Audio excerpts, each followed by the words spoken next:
Cristian Leonardo, ¿cómo te digo, hijo? Un día Sandra Calvo tuvo que ir a Tailandia a enseñar español. Que no supieran que Colombia existía. Eso es loco.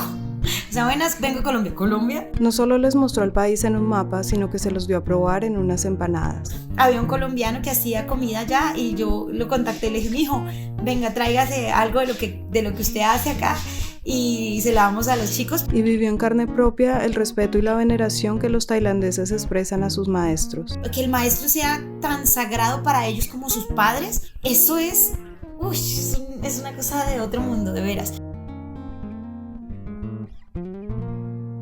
Entonces, ¿cómo se dice arroz?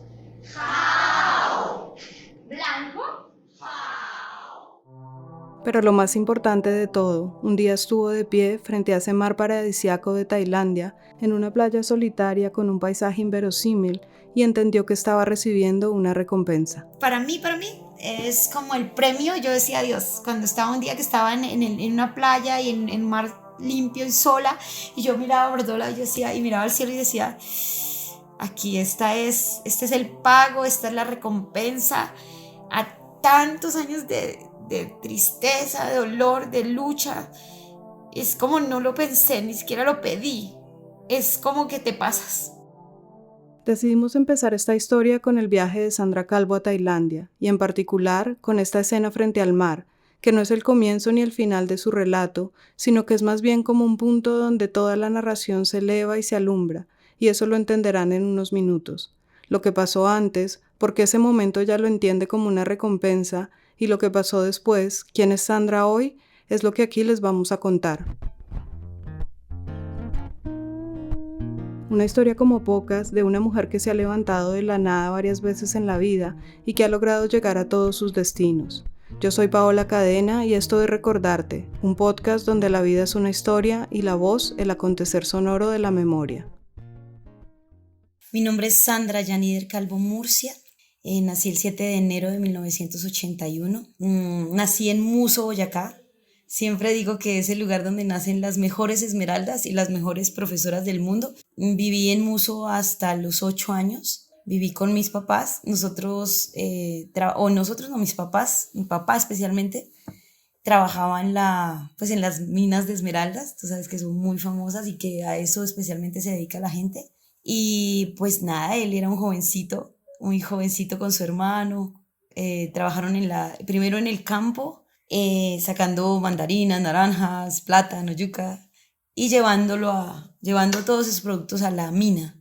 Y luego alguien los vio y le dijo a mi abuela, podríamos llevarlos a las minas a trabajar con nosotros, y mi abuela como que dio el permiso en ese momento y empezaron a trabajar allá. Mi mamá, también muy joven, pues trabajaba como ama de casa, pero era muy berraca, muy, muy berraca. Mi mamá, la mujer más berraca que haya conocido en el mundo. Mi papá, el hombre más dulce y noble que conozca también. Muso es un pueblo colombiano ubicado en una zona rural. Es conocido como la capital mundial de las esmeraldas. Esa piedra preciosa de color verde profundo abunda en esas tierras del occidente de Boyacá, y así como ha traído riqueza para algunos, que no son la mayoría, también ha dejado muchas desgracias. La llamada Guerra Verde, el conflicto armado entre propietarios de minas que en los 80 dejó cientos de viudas y huérfanos en los yacimientos de la Gema en Boyacá. Ahí empieza el asunto porque digamos que ellos ya, mi papá tenía 28 años, mi mamá 31, y empezaron a trabajar en la mina, y justo por esa época empezó también la guerra de Gacha por apoderarse por las minas de esmeraldas contra Víctor Carranza. Nosotros vivíamos en un sector muy pegado a Pacho, Cundinamarca, que queda, a la salida de Muso, pegada a Pacho, cerca de la zona de poderío de Gacha. Y Gacha dijo, todos vamos a tratar de meternos por este sector, y lo que vamos a hacer es que vamos a acabar con todo lo que se nos oponga para llegar allá. Gonzalo Rodríguez Gacha, alias El Mexicano, fue uno de los capos más poderosos del narcotráfico en Colombia durante los años 80 y formó parte del conocido Cartel de Medellín. Nació en Pacho, Cundinamarca, un pueblo muy cercano a Muso, y allí se inició en el negocio de las esmeraldas, del que después saltaría al narcotráfico. En ese proceso se desató una guerra entre esmeralderos, conocida como la Guerra Verde, en la que estuvieron involucrados entre otros él y Víctor Carranza, conocido como el zar de las Esmeraldas, y quien fue señalado de financiar grupos paramilitares. Se considera que este conflicto dejó alrededor de 3.000 muertos, llenando de miedo y violencia esta zona rural de Colombia. Gonzalo Rodríguez Gacha, alias el Mexicano, quien sembró el terror durante los años 80 en Colombia. En este contexto vivía Sandra con sus padres, con una casa en el pueblo y una finca a sus alrededores, a la que decidieron ir un 8 de septiembre. Mi papá y mi mamá decidieron ir a la finca con mi tío, el hermano de mi papá y su familia. Nos fuimos para la finca y disfrutamos allá pues lo que siempre hacíamos, el visitar el ganado, hacer de comer para la gente, jugar. Y estábamos almorzando con ellos, con unos amigos, vinieron unos vecinos de ahí de la vereda, porque siempre mi mamá preparaba para todos y mi papá también gastaba para todos, así se acostumbraba así. Los padres de Sandra acostumbraban a hacer fiestas o comidas para todo el que quisiera venir y compartir con ellos. Ese día llegaron unos jóvenes conocidos del pueblo y estuvieron almorzando con la familia, compartieron un rato y se fueron. Unos minutos después, Sandra, sus padres, su tío y su familia salieron en un carro rumbo al pueblo. Siempre recuerdo que ese día fue un día de muchísima risa, porque además mi papá y mi mamá reían mucho y recuerdo todavía las carcajadas y los chistes de venida. Y ya yéndonos, ya regresando a Muso, estos muchachos que habían estado con nosotros estaban esperándonos en la carretera y salieron de la carretera encapuchados, con muchas armas y empezaron a dispararnos a nosotros. Entonces, pues nada, después de unos segundos, porque fue cuestión de segundos, el carro estaba volcado en la carretera y mi tío y su esposa tirados en el piso muertos y mi papá y mi mamá también tirados en el piso. Aparentemente muertos, yo creía que estaban muertos porque estaban igual que los demás. Los hombres que dispararon eran los mismos que habían estado con la familia unos minutos antes, y Sandra cree que esa cercanía que habían tenido con ella y con los otros niños en esa ocasión y en otras les hizo tomar una decisión. A ellos les habían dado la orden de matarnos a todos, absolutamente a todos, pero quizá como la relación o el hecho de que nos hayan visto tan pequeños hizo que no lo hicieran, o sea, hizo que no nos mataran, y lo que pasó fue que se acercaron a mí, que era la mayor, me sacaron del carro. Yo estaba llena de sangre porque me habían disparado. Tenía 2 tiros en el brazo, estaba botando mucha sangre y se me han perdido los zapatos de muñeca, zapatos de villa.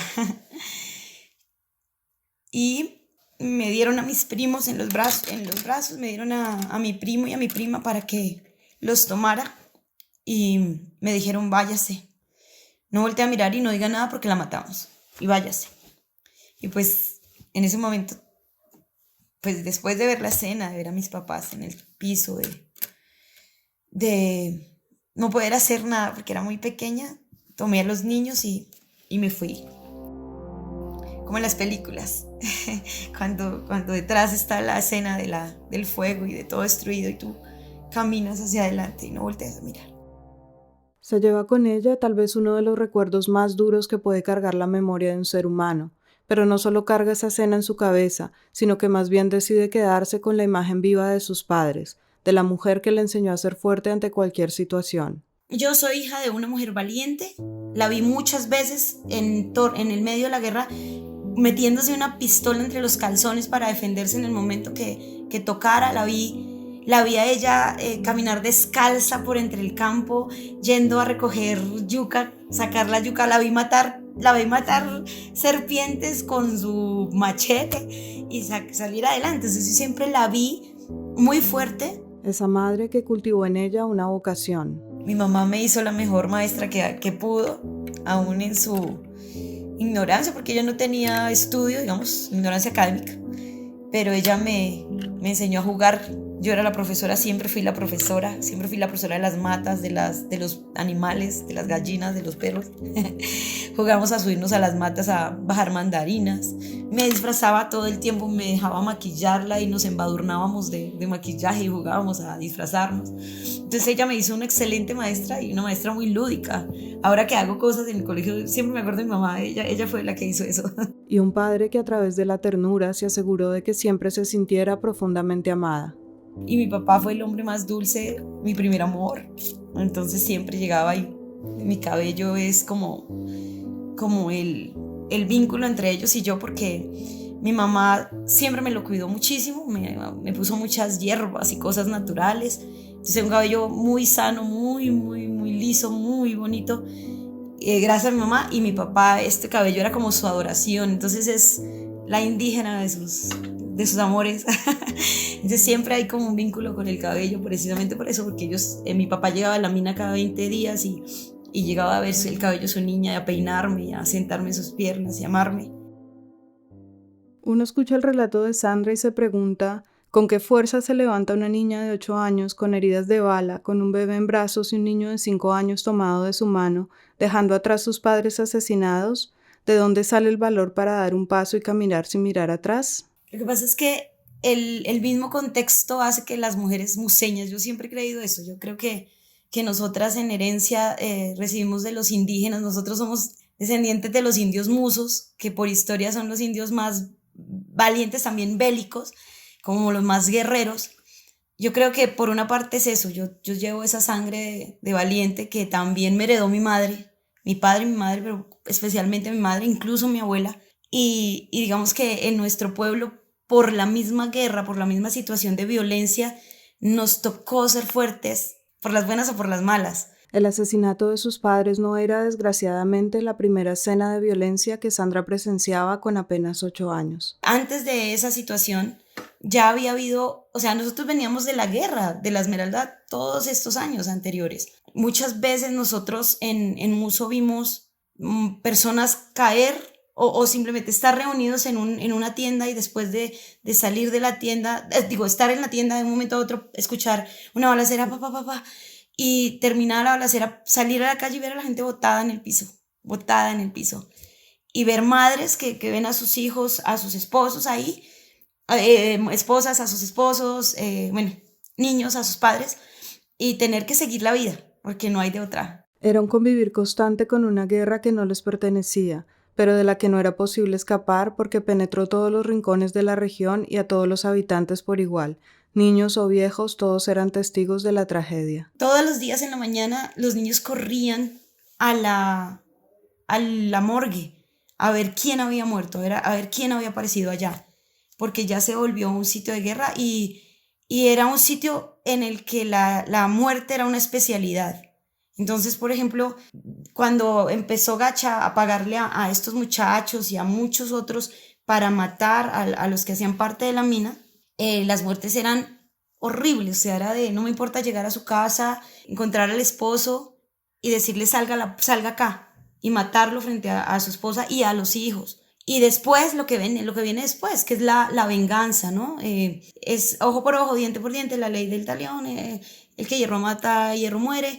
Y entonces si esta persona mata a esta, entonces la otra la mata a su familia completa y la mata de formas horrorosas. Una dinámica que desgraciadamente se ha repetido en el conflicto colombiano por años. En esta y muchas zonas rurales del país. Las guerrillas, los paramilitares, los mineros, los narcotraficantes, los militares, todos contra todos, dejando a su paso ese río de sangre.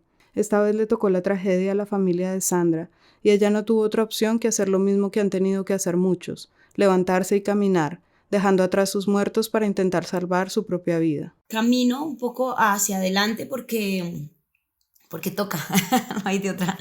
Caminé hacia adelante y llegué a la casa de un tío, o sea, el abuelo de los niños. Llegamos a esa casa que quedaba no más de 5 minutos, yo creo. Caminamos hacia allá, dejan a los niños allá porque ellos, gracias a Dios, a la niña solo le pasó un tiro raspando por acá, pero no le pasó cerca de la 100. Y al otro niño le estriparon un dedito, el carro le estripó un dedito, pero pues no fue nada grave, digámoslo así. Pareciera que estuviéramos destinados a estar vivos porque pues fácilmente pudimos haber muerto ahí, pero no pasó.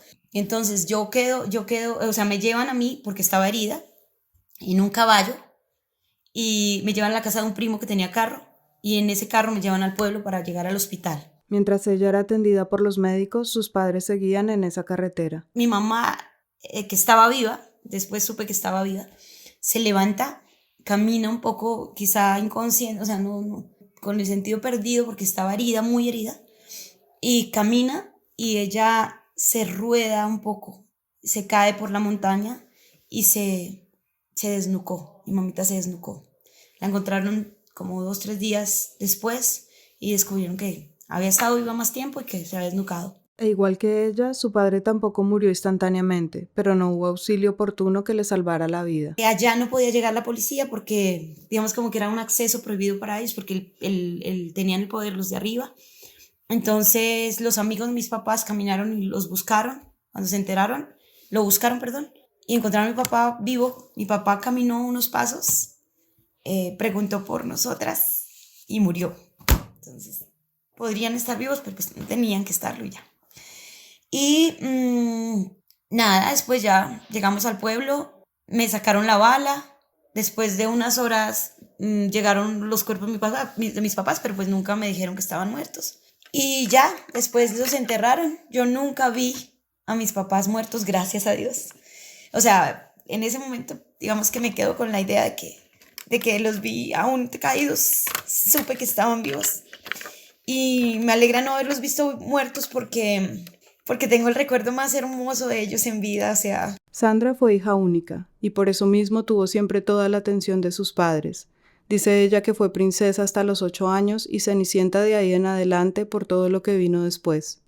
Un primo mayor y su esposa, que eran coordinador y rectora de un colegio de Zipaquirá, otro pueblo a unas 5 horas de Muso, se hicieron cargo de ella por una breve temporada, mientras terminó el 2º grado de la primaria que estaba cursando en ese momento.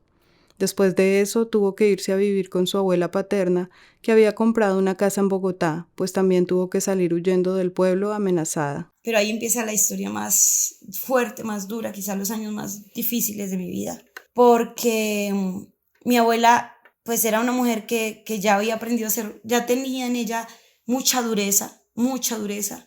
Era una mujer berraca también, conocida en el pueblo como estas matronas de las obras de Márquez o de quien sea, pero las grandes mujeres que tienen una autoridad en solo su físico, grandota, tesa, berraca, chapalante. Pero justamente, o sea, yo en ese momento necesitaba, era como, pues imagínate, había perdido a mis papás, estaba solita y yo siento que en ese momento necesitaba, era mucha ternura, mucho cariño. Y lo que recibí fue lo que ella tenía para darme. Sandra empezó a enfrentar situaciones de maltrato que jamás había tenido que vivir con sus padres. Me pegó mucho, mi papá y mamá jamás me pegaron. Mi abuela me pegaba casi todos los días. Me tocaba, yo era mayor, entonces tenía que barrer, trapear, cocinar, planchar, hacer todo, absolutamente todo en la casa. Y pues nada, no recibir como esa ternura y esa dulzura de mi mamá ni de nadie. Su abuela nunca aceptó a la mamá de Sandra como esposa de su hijo, y Sandra cree que en parte a eso se debía la dureza con la que la trataba, porque tal vez veía en ella la imagen de su madre. Además, también fue una mujer que tuvo que vivir muchas tragedias, y el dolor poco a poco la había vuelto una persona de emociones rígidas. Pero en esa casa, Sandra no solo tuvo que lidiar con el maltrato y la falta de cariño de su abuela. Tuve que pasar lo que quizá muchas mujeres y niñas colombianas hemos vivido en silencio, y es que viví la violencia o más que la violencia, el abuso sexual. Es decir, esa era una casa muy grande que estaba destinada exclusivamente a ser arrendada. Entonces casi que todas las piezas estaba habitada por personas desconocidas, y recuerdo muchas veces en que tuve que ser tocada, manoseada y respetada, obligada a hacer cosas, y otra vez, bendito sea Dios, jamás violada. Pude haber sido violada, pero bueno, gracias a Dios no pasó. Y toda esa situación la llevó a un momento en que no aguantó más, y siendo todavía una niña de no más de 12 años, toma una decisión radical. Llama a su primo, el mismo que la había recibido por unos meses después de la muerte de sus padres, y le pone un ultimátum. Le llamé y le dije, vea, o usted viene por mí, o yo me voy para la calle y no me importa si me vuelvo una indigente o lo que sea. O sea, si usted no viene por mí, no me van a volver a ver nunca más porque me voy a ir porque yo no aguanto más. Y yo me fui de la casa y mi primo me esperó cerca, nos escapamos. Había una señora en el tercer piso por allá de Manizales que muy amable, muy generosa, siempre me cuidó. O sea, siempre Dios me puso muchos ángeles. Siempre me ha pasado que me pone ángeles por todo lado, gente muy linda que me cuida. Y esa señora en ese momento también me ayudó como para comunicarme con mi primo, para buscar la manera de escapar, como que todos trataban de cómo sacamos a esta niña de acá. Y ya me fui. Y ese día mi primo, el profesor, no pudo ir por mí, sino mandó a otro primo. Y ese primo me llevó a comer la primera hamburguesa de mi vida. Llega a la casa de su primo en Zipaquirá y allí termina el grado quinto de la primaria. Al finalizar esta etapa tiene que decidir dónde va a iniciar la secundaria, y teniendo en cuenta que siempre ha soñado con ser maestra, lo primero que considera es una escuela normal superior, que son instituciones educativas que en Colombia tienen como objetivo la formación de maestros para el nivel de preescolar y básica primaria. Primero considera la normal de Zipaquirá, pero la familia de su primo, a pesar de ser muy amorosa con ella, no tiene el tiempo de estar al tanto de su cuidado permanentemente. Así que se decide por otra escuela normal, en Villapinzón, cuyo sistema era de internado y que estaba a unas 2 horas de la casa de sus primos. Allí tendría un lugar donde estudiar y vivir de lunes a viernes, con salidas cada fin de semana. Aquí empiezan los años más hermosos del mundo, porque yo viajaba, o sea, imagínate una niña de 12 años viajando desde Briseño, desde Zipaquirá hasta Briseño y de Briseño hasta Villapinzón, en bus particular. Y luego llegar a la normal y ver a todas esas niñitas, bueno, no a todas, pero a muchas de esas niñitas el domingo llorando porque sus papás las dejaban en el internado.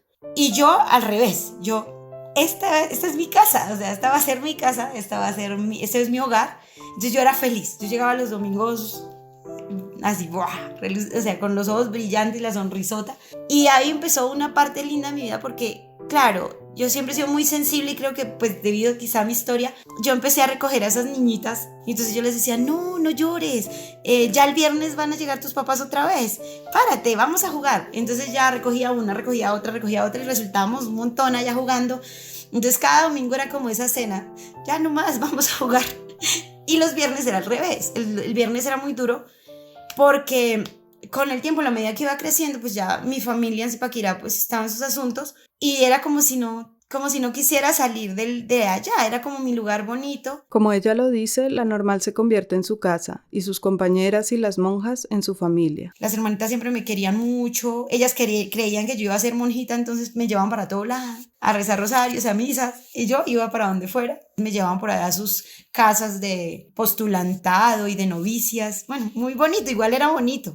Y después mis amigas, cada una me llevaba como a su casa el fin de semana. Entonces un fin de semana iba a Tocancipá, otro a Sesquile, otro a Macheta, mis amigas me llevaban. Entonces yo pasaba muy bueno y era muy lindo porque conocía a las familias de las amigas y esas familias poco a poco se iban convirtiendo en mi familia. Además de darle una familia más grande de la que podía tener cualquiera, la normal le dio a Sandra la posibilidad de despertar y explorar todos sus talentos y todas sus virtudes. Yo sentía que tenía como muchas cosas por desarrollar y fue en la normal donde me enseñaron a cantar, a bailar, a declamar, a actuar, a jugar voleibol, o sea, todos los talentos que tenía se despertaron, me los desarrollaron y la pasé muy bueno, o sea, fui a pasear jugando voleibol y fui a representar al municipio en declamación y fui, o sea, todo el tiempo actuando, bailando, era una fiesta continua. Entonces, ahí toda esa situación dura, mis papás como que también se suavizó porque yo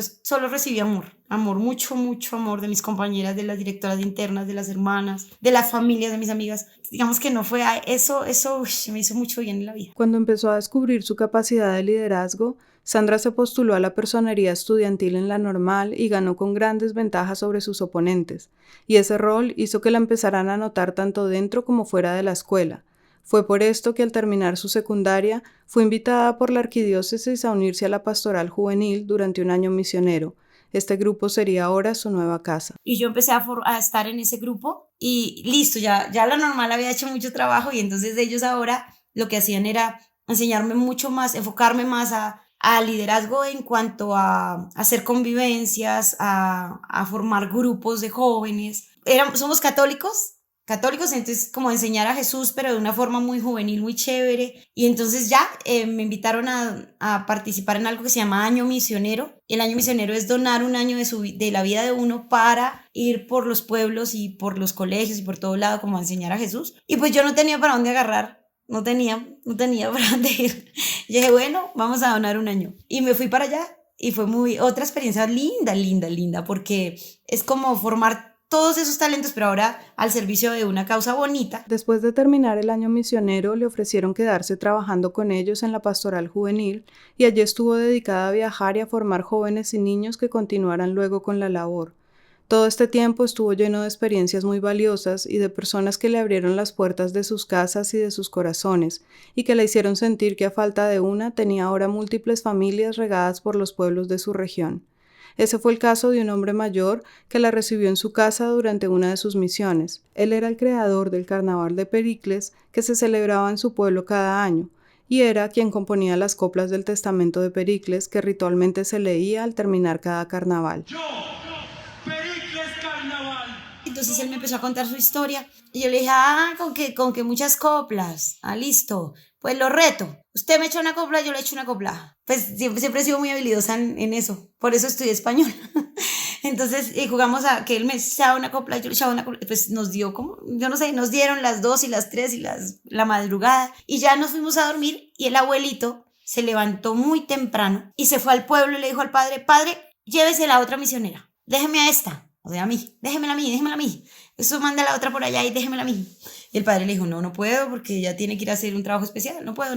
Y ese señor, a partir de esa experiencia de las coplas, el señor me dijo, a partir de ahora, usted va a ser mi nieta. Usted es mi nieta. Y yo le voy a, lo que necesite, aquí estoy. Y no creas, no es la única historia. O sea, me pasaron muchas veces historias similares. Y yo siento que no solo es yo creo que es mis papás amándome a través de la gente. Terminada su labor con la pastoral, después de 7 años, Sandra decide seguir buscando su camino y sobre todo ese sueño de ser maestra que empezó a cultivar desde muy niña al lado de su madre. Decidí presentarme a la Universidad Pedagógica Nacional y gracias a Dios pues pasé. Con el cupo en la universidad inició su carrera de licenciatura en español e inglés, pero al empezar el segundo semestre decidió parar sus estudios porque las circunstancias de su vida personal la llevaron a otras experiencias. Recién terminada la normal, Sandra conoció el que ella considera su primer gran amor, un hombre mayor que se había separado recientemente de su esposa y con quien vivió una relación muy bella, pero que no duró tanto como hubieran querido. Él se había separado de su mujer, había dejado a su hijo y su ex esposa estaba pasando una situación muy dura de una enfermedad que se llama bipolaridad. Y en su bipolaridad, que es una situación muy difícil, ella le dijo, si usted se va yo me mato y mato a su hijo. Y entonces yo le decía a él, mire, lo de nosotros es muy lindo, pero yo no me voy a responsabilizar de la muerte ni de su esposa, ni de su ex esposa, ni de su niño. Y creo que es algo que tiene que ir a cerrar y tiene que ir a hacer. Si la vida nos tiene para estar juntos algún día, tendremos que estar, pero por favor, vaya y solucione su situación. O si no, él sería el papá de mis hijos ahora, porque fue mi primer y gran amor. Después de esta relación conoció a otro hombre, que sería el padre de su hija, pero con quien la relación no sería nada fácil. Y ese hombre acababa de ser abandonado, digámoslo así, por su esposa y le había dejado 4 hijos, 2 niñas y 2 niños. Y yo lo conocí a él y en mi, ¿qué será? Complejo de salvadora, me metí con él. Más como por los niños y como por la situación. Me metí con él y estuve con él, pero ahí fue cuando yo dije, no, yo quiero tener yo quería tener a una hija y dije, quiero tener, este es mi momento para tener una hija. Y yo decidí tener a la niña. Decidió tener a su hija y empezar una familia, asumir el rol de madre no solo de su bebé, sino de los 4 niños que no eran suyos. Pero sus razones iban más allá del amor por él, y esta relación se convirtió en otra etapa muy dura en la vida de Sandra. Estando con él por la situación de sus hijos. Entonces ahí empieza otra etapa durísima porque, claro, por un lado era feliz porque estaba embarazada, yo tenía en ese momento la posibilidad económica de quedarme en la casa, estar embarazada, tranquila, caminar por los montes, por los campos, escuchar a Mozart, todo lo que tocaba hacer en esos tiempos de mamá. Y viví un embarazo precioso. Y alcancé a tener a estar con la niña hasta que ella tuvo 1 año, entonces también fue un espacio bien, bien especial. Pero a la par estaba viviendo con un hombre que era un alcohólico, y vivir con un alcohólico es fatal. Es horrible porque es tener que aguantar que él esté en la calle, que quién sabe cómo llegue, que si llega. Y a la vez esa dulzura y ternura de la niña que conoció el John, el anterior, pues ya no podía estar porque yo tenía que estar encargada de estos niños, formarlos, no permitir que les pasara nada, que las niñas estuvieran en la calle, que de pronto las abusaran, que de pronto quedaran embarazadas. Bueno, la droga estaba muy cerquita de ellos. Uy, no. Entonces me asumí una responsabilidad que asumí por salvar, y era un peso muy grande. Entonces viví, tengo que decir, los 4 años más pesados de mi historia, porque me tuve que endurecer mucho para ser estricta y para formar a esos niños, y a la vez para soportar esa situación con este hombre borracho. Fue horrible, fue horrible. Fue una época en que Sandra tuvo que manejar la responsabilidad de su hija, de los 4 hijos de su pareja, del alcoholismo que él sufría y además de su carrera universitaria, porque pasado 1 año del nacimiento de la niña, Sandra regresó a la universidad a retomar sus estudios. Tuve que estudiar mucho porque en mi normal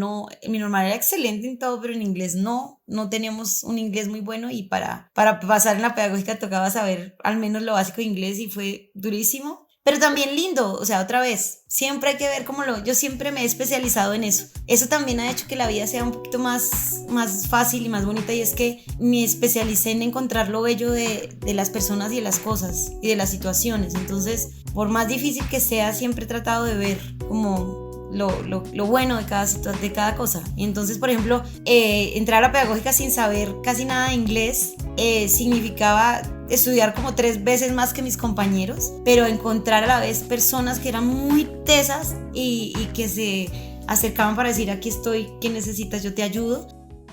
Sandra conoce otra joven estudiante que para ella significó mucho, no solo por el apoyo que le brindó, sino porque la hizo reflexionar sobre sus valores y sobre la forma en que su propia comunidad religiosa veía el mundo. Ahí encontré especialmente a una mujer que me cambió casi que la vida, tengo que decirlo, y ella no sabe cuánto bien me hizo, porque yo vengo de una pastoral, y entonces la idea de Dios y lo correcto y lo no correcto, y de fondo como unos paradigmas de lo que está bien y lo que no, y en fin, tanto así que a veces logramos juzgar. O sea, yo les decía a mis compañeros de la pastoral: pilas, porque creer que somos de Dios y que estamos con Dios a veces significa como que los otros no, y entonces los juzgamos porque no son como nosotros. Esa chica y en general su experiencia en la universidad pedagógica llevaron a Sandra a mirar más allá de las apariencias. Una niña completamente diferente a mí físicamente, ¿no? Entonces así toda alta, de cabello liso pero negro, y toda vestida de negro, con sus labios negros y sus zapatos grandes y su cara un poquito blanquita, y metalera, pero metalera. Y entonces yo la veía, y yo, sabiendo lo sociable que soy, yo la miraba y yo decía: Dios mío, yo creo que va a ser amiga como de todos, pero con ella no mucho, y no porque no quisiera, sino porque como la veía tan diferente. Y hoy la encuentro a ella, y con el tiempo ella era muy buena en inglés, muy buena en inglés, y ella empezó a ayudarme mucho, y muy humilde, muy generosa, y empezó a ayudarme, y la empecé a conocer, y nos hicimos muy amigas, muy amigas. Y entonces empecé a descubrir que esta niña así negra, toda negra, vestida de negro, pues ella no creía en Dios. En ese tiempo decía: yo no creo en eso. Y yo le decía: pero tú tienes más a Dios que cualquiera de nosotros. O sea, a ti se te nota más Dios que a mí misma, porque eres una mujer que jamás juzgas a los otros, que estás pendiente de ayudar, que eres muy amable, que eres dulce. Eso es Dios para mí. Y si a ti no se te da la gana de creer que ahí está Dios, pues allá tu problema, pero tienes más a Dios que a todos. Y eso también sirvió para ir a la pastoral y decirles: ya no más. O sea, pilas, porque nosotros hablamos de Dios, pero más que hablar de Dios, se nos tiene que notar Dios, y se nos tiene que notar específicamente en eso, en no juzgar a los otros, en respetar la diferencia. Y no solo fue esta joven quien desinteresadamente le tendió la mano, sino que también encontró en una maestra a esa abuela cariñosa y protectora que su propia abuela no pudo ser. La profesora Miriam de Otálora, esa señora tenía a la estudiante que decía Apple, pero ella se acercó siempre y fue mi abuela. Ella fue la abuela bonita que nunca tuve y ella me daba tiqueteras, por ejemplo. Yo no tenía por qué, pero me daba la tiquetera para comprar el almuerzo. Estaba muy pendiente. Cuando ya tuve a mi niña, estuvo atenta a qué necesitaba la niña, o sea, entonces no saber inglés hizo que yo conociera a esta mujer y que ella se centrara en mí y me amara tanto porque nos amamos, yo la amo y ella me ama hasta ahora. Así pasaron 4 años de universidad, con el apoyo de sus compañeros y también de esa maestra de inglés que tanto significó para ella, con las responsabilidades de su casa, su hija y los 4 hijos de su compañero. Pero en su último año de la carrera sucedió algo que le cambió nuevamente la vida. Su relación sentimental se termina el día que Sandra se entera de una infidelidad. Yo le dije a él, yo voy a estar con usted y lo voy a ayudar y voy a ayudar a sus hijos y voy a ayudarlos hasta el día o que usted me golpee o el día que usted se acueste con otra mujer. Ese día, ese mismo día, esto se acaba. Y un día él se fue a trabajar en la petrolera por allá en Puerto Gaitán y la muchacha con la que él estuvo, es como la niña que les daba así le lavaba la ropa, la comida, tuvieron una relación y esa muchacha me llamó esa noche y me dijo, yo me acosté con su esposo y yo, bueno, que le vaya bien, ya gracias por decirme, igual, allá ustedes y sus vainas, y colgué y llamé a Pedro y le dije, yo a usted le dije que yo estaba con usted hasta el día que usted hiciera esto, me voy, entonces por favor mande a su mamá o a sus hermanas por los niños, porque yo hoy mismo me voy y los niños quedan acá y encárguese. Consecuente con sus principios y con su propia dignidad, Sandra tomó esa decisión y se fue de la casa en una situación emocional muy complicada y muy dolorosa. Me fui ese día y pues durísimo, muy duro, porque yo nunca, digamos como que es un golpe al ego, es un golpe a todo, a ser mujer, a todos estos años de haber dado tanto para tener como... Yo soy me cuesta mucho la deslealtad, la traición, no la concibo porque he aprendido que uno se entrega, que da el alma y que uno es leal a su palabra y no encontrar eso en el otro, pues es como difícil, como feo. Pero bueno, gracias a Dios pasó eso, porque si no hubiese pasado eso yo estaría allá y sería muy infeliz y me hubiera perdido porque no sería nada de lo que... No sería yo. Se va de esa casa y viene para ella otra vez un momento de empezar de la nada, con el amor propio muy golpeado y con una situación completamente incierta. Al lado de su casa vivía una profesora de la que se hizo muy amiga, y ella, ante la situación tan difícil de Sandra, le ofrece una casa desocupada que tenía su familia en Usaquén, un barrio al norte de Bogotá, y Sandra decide irse para allá. Era un momento muy importante en su carrera universitaria porque justo ese año comenzaba sus prácticas docentes, es decir, que ejercería como maestra oficialmente por primera vez, y tuvo que afrontar ese reto que tanto había esperado, llevando por dentro un dolor muy grande. Entonces era como mi momento de lucir, porque yo decía, ya soy profesora, ya estoy a nada de serlo y es mi momento de demostrar que soy una gran maestra, pero fue terrible, o sea, ir a ser maestra ya como una actriz, o sea, ¡wow! La supermaestra y por dentro estar llorando y vuelta mierda, destruida, derrotada. Su hija se quedaba en la guardería de la universidad y ella iba a cumplir con su práctica docente y con todo su trabajo académico, mientras en casa la esperaba cada noche un escenario desolador. Yo me fui solo con un colchón, el colchón en el piso, o sea, todo era para nosotros los de España, ¿sabes? Los de español todo es simbólico, ¿no? Y entonces el colchón botado en el piso, para mí era como estar así, como estar botada en el piso y casi que volver a empezar. Y la única diferencia era que ya estaba con la niña. Entonces hubo momentos en que no quería pararme, en que lloraba, entré como en un estado depresivo, pero de la rabia, o sea, de la rabia, del dolor, de todo en relación con eso que pasó. Y yo la que me paraba era Charín, porque ella me decía, yo le decía a ella, desde que nos fuimos, yo le dije, mami, vamos a luchar. Y entonces cuando ya yo estaba tan caída yo me acuerdo mucho de la escena con la maleta de la mía, con la maleta de la niña, con la niña alzada, tratando de pasar el puente de la 161 para coger el Transmilenio, y la niña, yo vuelta nada, o sea, yo no sé cómo caminaba, pero con la niña ahí, y ella me decía, mami, ¿estamos luchando? ¿Vamos a luchar? Y yo le decía, sí, amor, estamos luchando, vamos a luchar, o sea, solo ella me paraba. Pero de este golpe también se levantó. con su valentía, con la motivación que le daba a su hija y con el apoyo de esas personas que siempre encontró o la encontraron y que le tendieron la mano. Es la gente linda que uno encuentra también, o sea, yo sigo diciendo que yo creo mucho en Dios, pero en Dios así, en el Dios que está en todos, en todas las personas buenas, en los actos buenos, en la belleza del universo, en la belleza de la naturaleza, de todas las cosas bonitas que nos pasan. Entonces es como que cada vez que hay algo oscuro siempre hay gente que lleva el sol y que lleva la luz y que lo impregna uno de eso y ya no necesitamos más eso, a esas personas, y seguramente después uno también es luz para otros.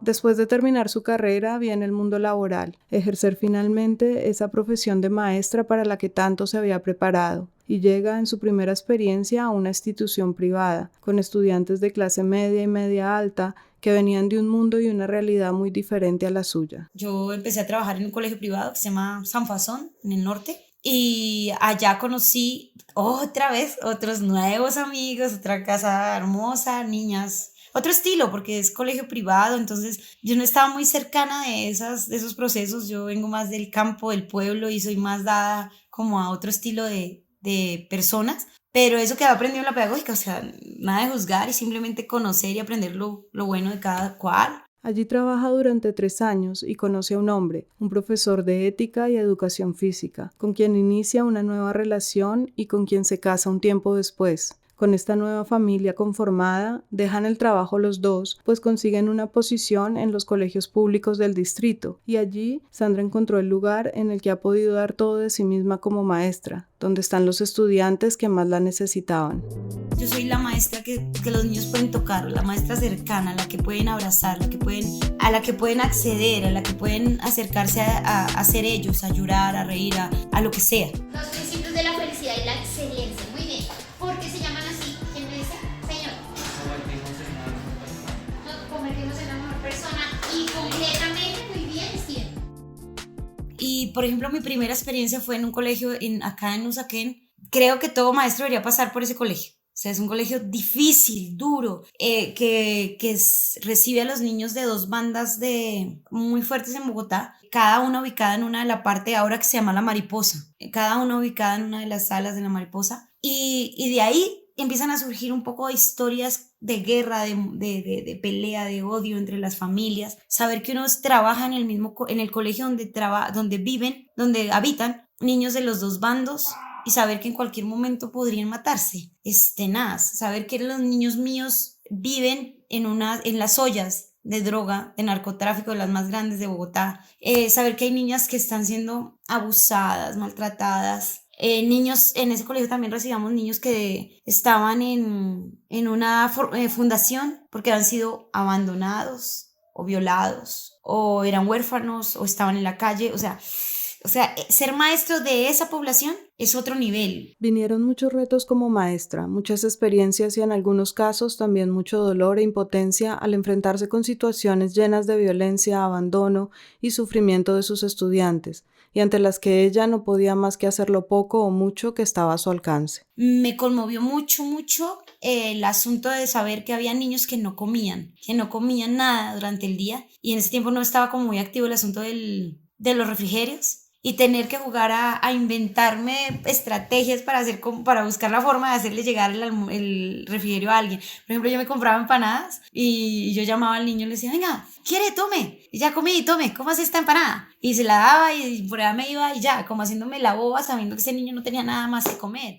O mandándole con otro niño, mire, que aquí le mandaron, sin que supiera. O sea, haciendo lo mismo que hacía la profesora Miriam conmigo, pero ahora con ellos, cosas así. En un contexto así, la educación y la labor de un profesor va mucho más allá de una negociación de conocimientos y estándares. Toca directamente la humanidad, la capacidad de sentir empatía por una realidad completamente quebrada. Y Sandra, por su forma de ser como mujer y como maestra, ha mirado muy de cerca esa realidad y casi que la ha vivido al lado de sus estudiantes. Y es ver lo que pasa con los niños. Y cuando uno es un profesor como yo, es muy lindo, pero a la vez también es muy duro enterarse de cosas que ningún otro maestro se entera. En este colegio me marcó mucho porque una vez, por ejemplo, una niña llegaba y me dijo, le dije, amor, ¿por qué no viniste a estudiar ayer? Te extrañé mucho. ¿Y tu hermana?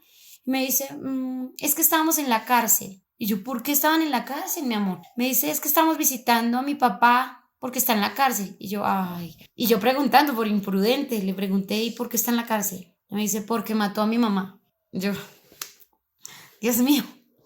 Entonces, saber eso, esas historias de todos los demás, más ese tipo de cosas, o una niña, conocí una niña como de 12, 13 años, que ya había tenido relaciones sexuales con muchos hombres como aceptadas y no, o sea, obligada y también porque sí, bueno, que había tomado armas, que ya había matado personas, que había dejado a una persona en coma, que como que te cuento, pero yo no te puedo guardar el secreto, mi amor, porque esto no es legal, entonces toca buscar ayuda, pero no puedo ir a la policía porque me están buscando, pero tampoco puedo irme a este barrio porque la otra banda me busca, o sea, unas cosas que uno dice, por más inteligencia que tengamos para buscar ideas y soluciones, no hay. Sin solución posible, lo único que ella ha podido hacer, y no es poco, es estar ahí para esos niños, entregar su amor y darles desde su propia experiencia un poco de aliciente. Que más allá de lo que te digo, de la materia en sí, está estos niños que necesitan una sonrisa, porque a veces los profesores somos muy por poner orden, porque toca también en esos contextos, a veces nos olvida que estos niños no necesitan más que ser amados. Entonces mi especialidad es esa, es hacer que el niño sienta que yo lo amo en verdad y que si viene al colegio va a estar cuidado y va a estar siendo amado en verdad por mí. A eso me he dedicado todos estos años, creo que esa es mi misión. Enseñar, por supuesto, claro, trato de enseñar de la mejor manera, pero que todos los días los niños sientan que son escuchados, que aprendan que ellos valen, que aprendan que por más difícil que haya sido la historia, y tengo toda la autoridad para decirlo, pueden llegar lejos y lograr los sueños y siempre nos van a decir no y siempre el mismo mundo nos dice no, usted no tiene plata, usted no tiene familia, usted no tiene casa, pero aún así es como esa rebeldía que nace desde lo profundo para decir sí podemos lograrlos. Esa es nuestra venganza contra el sistema, contra el mundo, contra nuestra misma historia, es ser rebeldes y decir yo sí puedo lograrlo todo, lograrlo absolutamente todo. Usa su propia historia para demostrarles que el camino no siempre está trazado por las circunstancias y que es posible escoger un rumbo diferente al que uno parece estar predeterminado. Yo le digo a mis estudiantes, yo fácilmente en ese momento podría ser o prostituta, o drogadicta, o guerrillera, una de tantas, o sea, alguna de esas, porque es como que la vida lo lleva a uno de acuerdo con sus capacidades a escoger caminos, ¿no? Y gracias a Dios siempre, no es que haya elegido, sino que la vida me ha ayudado a ir por los caminos que me hicieron bien. Sandra camina por los pasillos de este colegio ofreciendo a cada niño que encuentra un abrazo, una palabra de aliento, un momento de escucha, algo de comer, y es por eso que no es para nada la profesora típica, sino que como ella misma lo dice, parece más bien una rockstar. Yo soy la reina, yo paso por los salones y adiós, y los niños, me da pena a veces con mis compañeros porque las ventanas son grandísimas, de arriba a abajo al piso, y yo voy pasando y los niños paran la clase que sea para adiós, dije, y yo molesto y les hago broma y me río, y eso es como, yo creo que lo que siente un artista quizá, como más rico que el mismo escenario. Yo soy actriz, a mí me gusta actuar, y cuando estoy en el escenario el aplauso y toda esa cosa es deliciosa, pero nada, yo creo que nada se compara con que uno pase por el salón y el niño, con que los niños corran a saludarlo a uno, cual estrella de rock, DJ, la buena, súper bien, y eso no tiene nada, no tiene comparación con nada. Entonces ese también ha sido el premio, quizá yo creo que en mi caso a la vocación tan absurda que tengo. Yo digo que soy la persona más feliz del universo y la que más ama esta vaina, y en mi caso es como sobre lo que yo me he volcado debido a mi historia también. Quizá yo amo a mis niños porque son lo mío, son un pedazo de mí también. No solo se ha entregado a su trabajo como maestra dentro del colegio, sino que además su compromiso la llevó a querer seguir preparándose académica y profesionalmente para enriquecer su labor. Por eso inició una maestría en el Instituto Caro y Cuervo, una de las instituciones públicas más prestigiosas de Bogotá en el área de las lenguas. Y estando allí, en un momento dado, como de la nada, recibió un regalo que no esperaba y que ella sintió como el pago a todo su esfuerzo, como la recompensa que la vida le tenía preparada después de tanto golpe y tanta dificultad. En el gobierno del presidente Santos, que estábamos haciendo, que pasó lo del pacto de paz y que en Colombia empezó a mostrarse hacia afuera como un destino para aprender español, hicieron como un intercambio de maestros, o sea, es decir, nos mandaron a nosotros, mandaron a 5 profesores de Colombia para que fuéramos a enseñar español en 5 países de Asia, y después nos mandaron niños acá para que estudiaran español. Ese proyecto, un día estamos en clase y llegó la coordinadora de la maestría y dijo, van a ir a representar a Colombia y hay 5 cupos. 3 para 3 profesores de Colombia, de diferentes universidades que pasen, y los 2 mejores promedios de la maestría. Y después de que miraron las listas, de mirar quiénes podíamos ir, una amiga y yo nos ganamos ese honor de ir a representar a Colombia como maestros de español en Asia, y a mí me tocó Tailandia como premio, imagínate, el paraíso. Sin esperarlo en absoluto, Sandra se encontró a sí misma enseñando español por 2 meses en una universidad de Bangkok, en Tailandia. Más que un trabajo fue como, para mí, es como el premio. Yo decía, Dios, cuando estaba un día que estaba en una playa y en mar limpio y sola, y yo miraba por todo lado y miraba al cielo y decía, aquí este es el pago, esta es la recompensa a tantos años de tristeza, de dolor, de lucha. Es como no lo pensé, ni siquiera lo pedí. Es como que te pasas.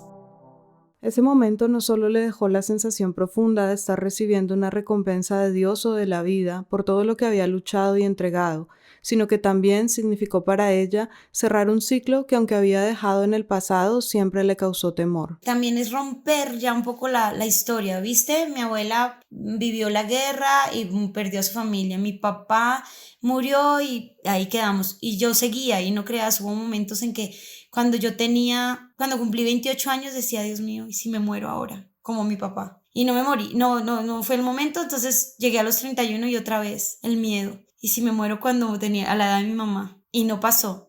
Y después venía mi hija. ¿Y si a mi hija le pasa lo mismo que a mí? ¿Y si yo me muero y ella queda sola? O sea, no creas, ese miedo siempre anduvo ahí.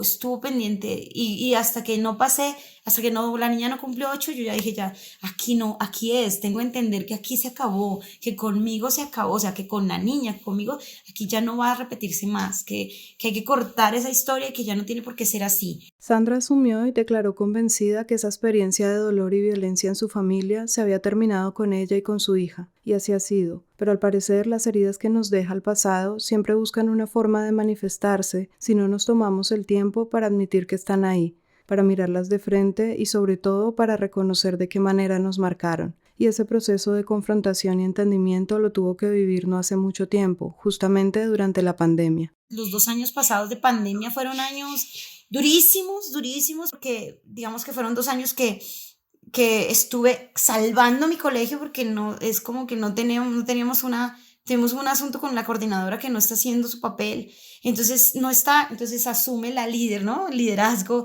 y la salvadora, otra vez, todo ese asunto, ¿no? Entonces ve y salva el colegio, y entonces el peso del colegio, la organización, y luego las familias, ¿no? O sea, niños que no tenían cómo se conectan a una clase si no tienen un celular, no tenían internet. Sumado a eso, más que si llegaran a tener, es que no tenían cómo comer, sus papás habían perdido el empleo, no tenían nada, los estaban echando de las casas porque ellos no estaban teniendo dinero para pagar. Y eso, entonces, claro, digamos que muchos, no creo que haya un profesor que se haya alejado totalmente de esa realidad, pero en mi caso, pues es mucho más profundo. O sea, yo digo, Dios mío, mis niños a los que amo tanto con sus historias, entonces otro peso. Y uno trata de ayudar, gracias a todos los amigos que he conseguido, logramos hacer una campaña para conseguir mercados, ayudas, SIM cards, cosas así para darle a los niños, pero nunca es suficiente porque eran muchos. Entonces, de todas formas sigue el peso, ¿no? Y la impotencia. Entonces va el colegio, van los niños, va la misma pandemia, el hecho de no poder salir en Bogotá. En ese momento estamos en Bogotá, mi niña que es hija de maestra y no puede ser ayudada por su mamá, mi esposo que le ayuda pero pierde el empleo y empieza una depresión, entonces una depresión profunda. Entonces, pero yo que soy súper poderosa, entonces yo cargo el colegio, cargo a los niños, cargo a mi esposo, cargo a mi hija, cargo mi maestría. Estaba haciendo la tesis de maestría del Caro y Cuervo. Sandra empieza a sufrir un dolor de espalda muy fuerte que desemboca en una crisis de salud bastante delicada. Pero también yo creo que era como que toda la historia se puso sobre mi espalda, o sea, y también era necesario, porque es como que hay un momento, como que yo voy, yo puedo, me caigo, me paro, sigo, pero hay un momento en que hay que parar. Y el año pasado estuve en julio a punto de tener una cosa que se llama síndrome de fatiga crónica. Y al mismo tiempo que yo estaba pasando eso, un compañero de la Universidad del Rosario estaba pasando algo así y a él le dio un derrame cerebral. Y él está muy grave, o sea, estuve a punto de eso o de la muerte, me decía el doctor. O sea, porque ya cargaste tanto, mujer. Y me empecé a subir de peso y la psicóloga decía, Sandra, quítate ese peso de encima. Y no era el físico, sino el peso de todo. Llega julio y la vida y su propio cuerpo le exigen un receso, que se detenga y que suelte. Tuve que parar y decir, voto todo, incluso decirle a mi esposo, yo sé que has venido con un proceso de depresión, pero ya no puedo más, no te puedo cargar más, tienes que pararte y ayudarme a trabajar y buscar un trabajo, pararte y o te mueres o te paras. Pues somos diferentes, claro, ha sido muy duro, fue muy duro para él porque él no ha tenido que vivir todo lo que uno, digamos que uno ha aprendido a ser muy fuerte por la historia, él no tendría por qué serlo y ya, pero digamos que fue muy sabio en ese momento decirle, ahora lo vemos así, ¿no? Pero decirle o te paras o sea, te vas y si te quieres morir te mueres o si te quieres parar te paras, pero ya no puedo más, no te cargo más. Y colegio se puede, el doctor me decía, si se cae el colegio se cae, si se muere alguien al lado suyo déjelo morir, si sus amigas necesitan, ya no más, o sea, no lea nada más, o sea, tiene que pensar en usted y deje a todo el mundo y pare. Y acuéstese y descanse y duerma. Y vaya y haga lo que le guste. Vaya a bailar, por favor. Vaya, camine, vaya a la naturaleza. El mundo por un momento se apagó para Sandra y ese detenerse la salvó. Porque así como pasó a los 8 años, me pude haber muerto ayer, ahorita en julio. Venía con haz de cuenta, un cortocircuito en el cerebro. Y de un momento a otro, como cuando uno está en una videollamada con los estudiantes, que todo el mundo grita, bla, bla, bla, y uno apaga, se acabó o sea, se desconectó, se apagó y hay absoluto silencio. Eso pasó con mi cerebro. En agosto, 1 de agosto, mi cerebro no me importaba nada y eso es rarísimo porque yo siempre ando pendiente de todo. Pero mi cerebro se quedó en silencio, mi cuerpo se relajó, se acostó e hice caso. O sea, había gente necesitando, yo no puedo hacerlo, no puedo. Y era como cuando tú estás vacío, como cuando tú has sido siempre una vasija llena de agua para darle a todos, pero te quedaste sin nada, te quedaste vacía y dije no más. En agosto durmió como tal vez nunca lo había hecho en su vida. Descansó y dejó que su cuerpo se recuperara. En septiembre, a pesar de que todavía sufría de su dolor de espalda, empezó a asistir a grupos de canto y de baile, a dedicarse tiempo a sí misma y a ese tipo de cosas que la hacían feliz. Y en diciembre recibió un regalo de una amiga que llegó como una suerte de respuesta final a toda esa crisis, como una comprensión que necesitaba, aunque no lo sabía en ese momento, y que vendría de una cita con un médico que practicaba descodificación biológica. Y ella me dijo, mira, cuando tú quieras, el regalo está ahí, tú solo tómalo. Y yo no sabía exactamente qué era, y yo llamé al señor, nos pusimos de acuerdo y fuimos. Y él me contó, yo hago esto, se trata de que tú encontremos por qué te está doliendo la espalda tanto, porque ya, o sea, temía mucho incluso que pasara algo más grave como fibromialgia o algo así más grave, porque ya me dolía demasiado, me habían incapacitado el año varias veces por lo mismo, y él me decía, vamos a analizar qué es lo que te está pasando, o qué fue lo que pasó en tu historia, o qué es lo que sigue sucediendo, para que tú tengas un dolor de espalda tan avanzado. Y entonces empezamos a mirar, y tú no me vas a creer, espero que sí, porque no te he mentido, me tienes que creer, pero ese mismo día, o sea, yo fui a la cita y hablé y me preguntó y llegamos, porque eso es solo eso, dejarse guiar hasta que uno mismo encuentre. Y yo logré sacar todas las situaciones que había vivido y además en un momento logré llorar y gritar porque además nos tocó, no había oficina y entonces nos tocó en el campo, entonces era la posibilidad de llorar fuerte y gritar.